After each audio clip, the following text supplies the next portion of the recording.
How to remove Quickstep app for Android tutorial. Want to remove the Quickstep app from your Android phone? Here's the fastest way to disable or uninstall it in 2025. So, Quickstep is Google's default launcher on many Android devices.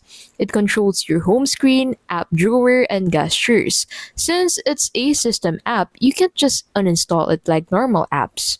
So first, go ahead and open settings on your device and then scroll down and look for the apps tab. So go ahead and click on apps from here, and then from here go ahead and set this to all apps and then look for quick step.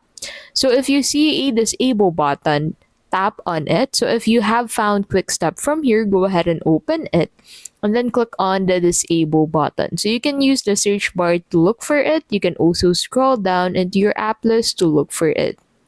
Now, once you have found it, go ahead and open it up and then click on the disable button. This removes quick stop from your home screen and stops it from running. Now, if you don't find the disable button, click on force stop. So another thing you can do is to go ahead and replace the launcher. So to replace the launcher, go ahead and install a new launcher like Nova Launcher. So open Play Store into your device, and then on Play Store, head over into the search tab. And then once you're in here, go ahead and use the search bar to look for Nova Launcher.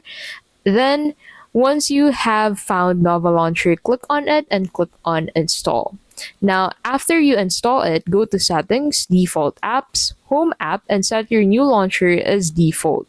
Quickstep will no longer control your home screen. And that is how you can basically remove Quickstep app. Removing Quickstep without a replacement launcher can break navigation, so always install another launcher first. Now you know how to remove Quickstep on Android in 2025. So did you disable it or uninstall it?